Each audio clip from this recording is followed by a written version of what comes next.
Welcome to News Alert on Capital Television.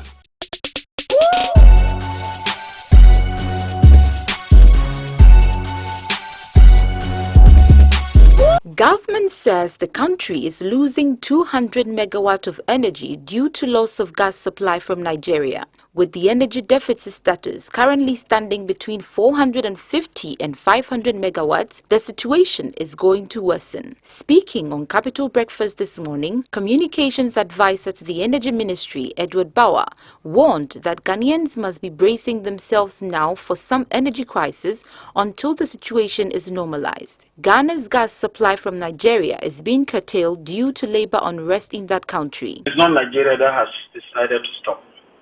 The information clearly is that there is some labor unrest, and that has affected, because obviously, assuming that Capital TV, your union decides that they are going to put down their tools, you definitely will not transmit. So in the same way, it is a question of labor unrest that is making the workers not to work, and therefore gas is not being produced for us. If you take out the 150 that we are taking out from Akosombo, you take the 40 from Kong, that is because of the retrofitting, then you look at the TACO and TICO plants that are also down because of vibration and compressor issues. We're talking at the neighborhood of 350.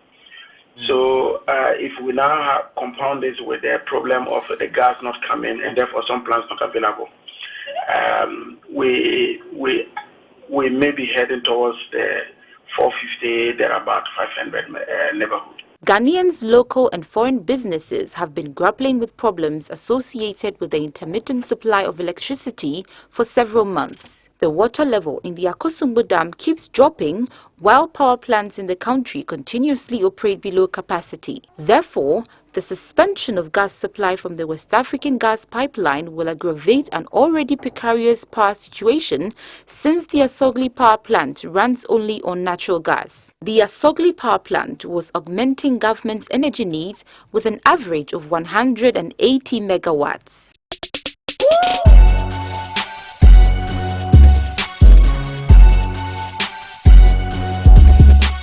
Dr. Henry Herbert Lati, leader of the Great Consolidated Popular Party in the 2012 presidential election, has said that President John Mahama cannot be blamed for the economic challenges Ghanaians find themselves in. Unfortunately for President John Mahama, he came in at a time when over 30 to 40 years we have not done the right things, and it has come to roost.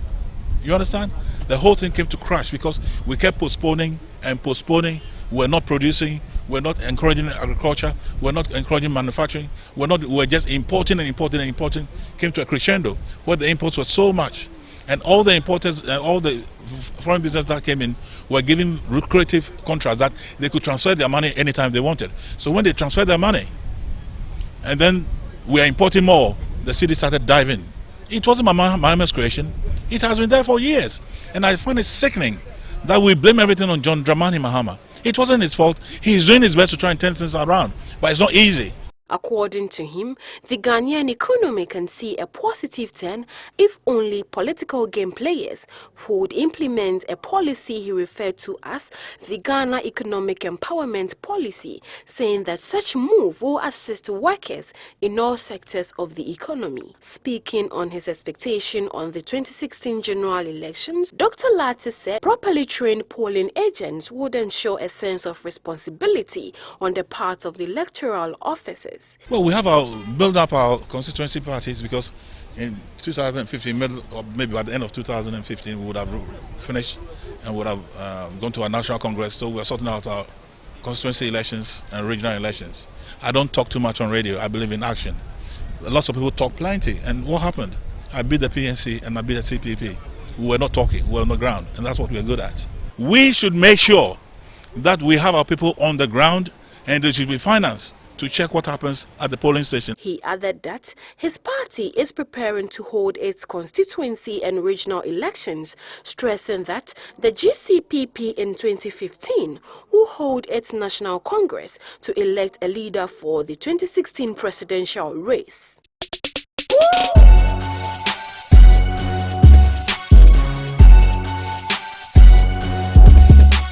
The use of the motorcycle for commercial purposes, normally referred to as Okada business, is seriously thriving on the streets of Accra, especially in the Central Business District. Okada business, which is now new in Ghana, emerged in the year 2000 when an airline in Nigeria named Okada collapsed.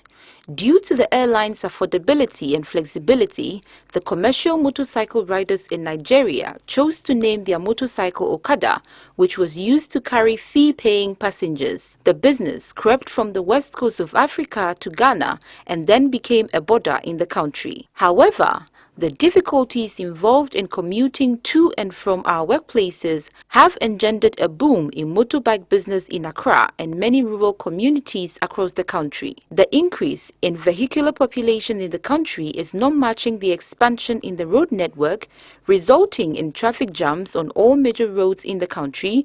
Most people then rely on the Okada during the morning and rush hours. Speaking to Capital News, DSP Alexander Obing, Head of Research and Education Unit of MTTD, noted that the motorcycle known as Okada is meant for only private purposes. He furthermore explained that passengers are at a higher risk of losing their lives or sustaining life-threatening injury should there be an accident.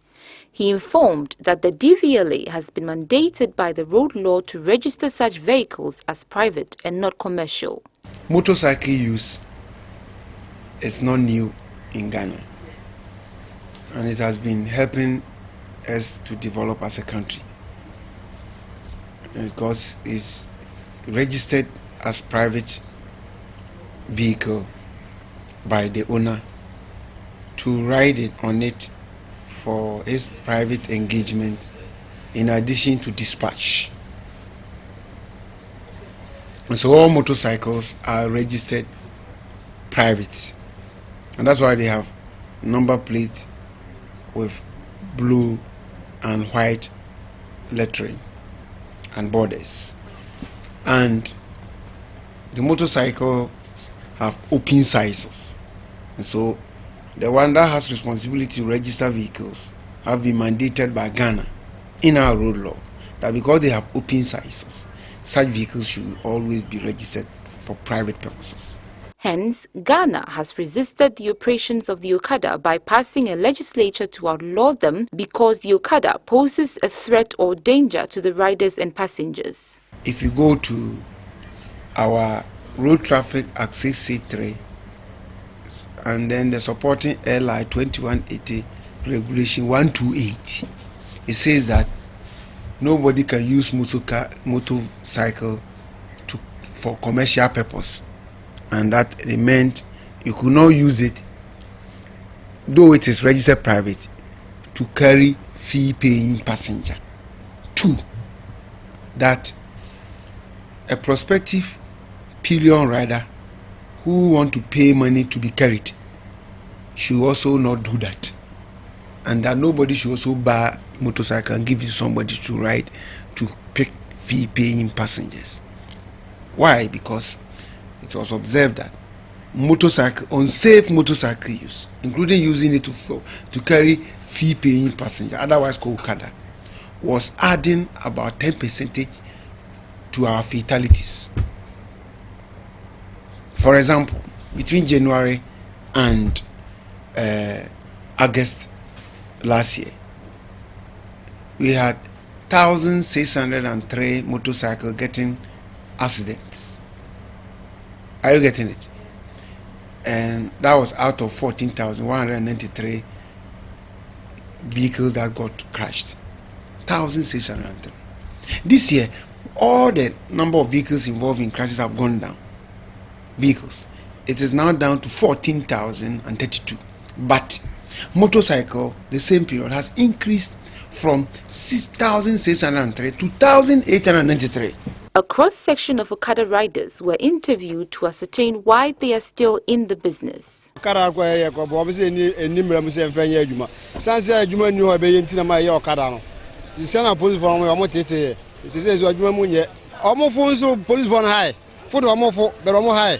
jumone nkoyi kura dente nkoyi ni se police phone haye ena ebia komiso nya de Kromsonya den so say bia wonya skakra na police for na go discan nyina. Emirates me wo insurance me wo reference say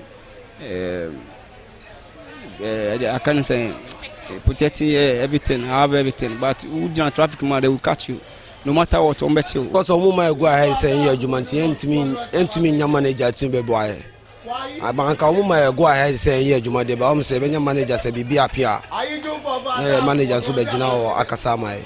Moreover, many motor riders do not comply with DVLA and road laws, which include wearing of protective helmet, registered number plates on the rear, and roadworthy stickers. To help save lives, the police and all stakeholders are urged to help bring the business to a halt or make it better.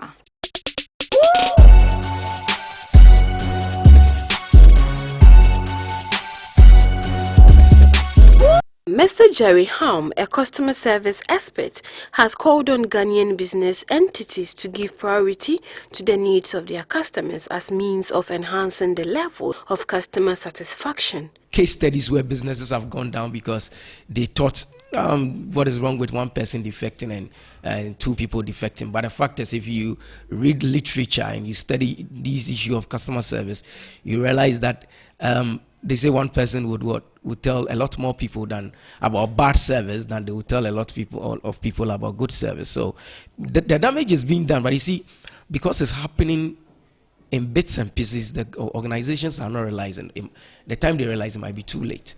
Despite the important role customer service plays in business growth, many Ghanaian businesses lack the required approach to meet the expectations of customers. Capital News team asked a cross-section of Ghanaians to express their views on the service delivery of some service providers in the country. Switch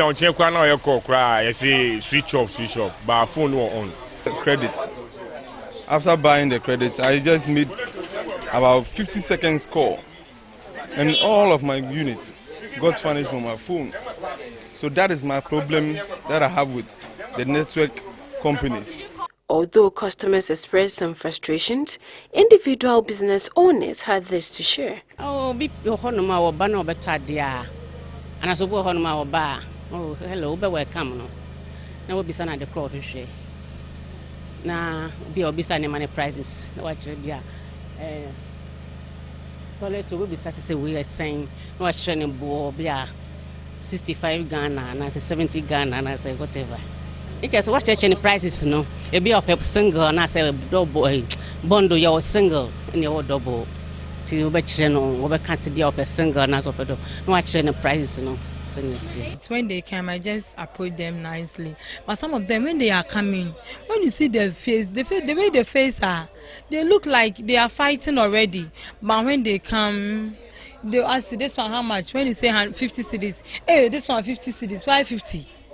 Have you seen? But I have to get time for them. Jerry Ham said employers should do due diligence when hiring customer service executives, adding that the quality of personnel will reflect on the company's ability to realize revenue through excellent customer approach. So some industries that are still lagging behind when it comes to provision of excellent customer service, but there are some that are also doing very well. I mean, off the top of my head, some hospitality facilities are doing great, but some of the financial services players too are also not doing too well. So we've come quite some way into this great customer service thing we are asking for. But as with anything else, there is still more room for improvement.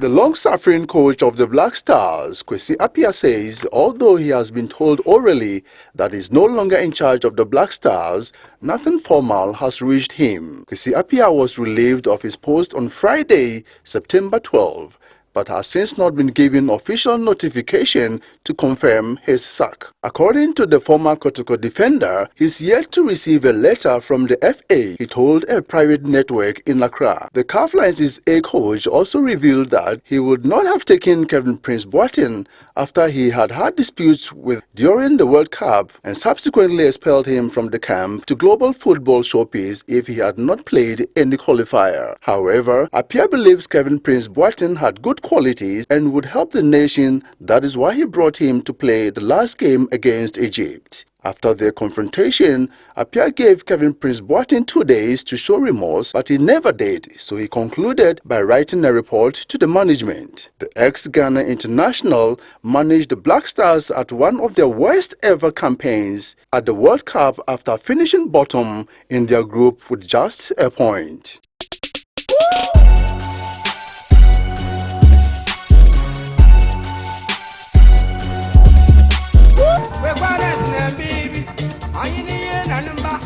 Folk tales are stories that tell about the culture of a people. It is related to their moral and social values. They are a form of traditional literature which began as an attempt to explain and understand the natural and spiritual world. Stories that are told fuse with related songs that keep listeners awake in order that they do not sleep. Storytelling is mostly delivered by an elderly person with women and children gathered around attentively listening. When boredom is setting in, a tale song is waited for the rest to join in and dance to the tune, sometimes with local instrument or clapping. One major factor of storytelling is for the upcoming generation to emulate the upright characters in the story and condemn the immoral ones. Moreover, it teaches us to be good leaders and lead exemplary lives. Some examples of some Ghanaian folk tales are Anansi and the Wisdom Pot, Why Mosquitoes Buzz in People's Ear, The Tortoise and the Hare, How the Crab Lost His Head, and many more. They are also called Anansesem. Capital TV News team stirs the memories of people on some folk stories they remember. Anansi the Wicked Baba. It shows people how to respect. Anansi the Wicked Baba. It's funny because if you read it, it shows that you should not be wicked to people. My story is The Greedy King. I like that we shouldn't be greedy.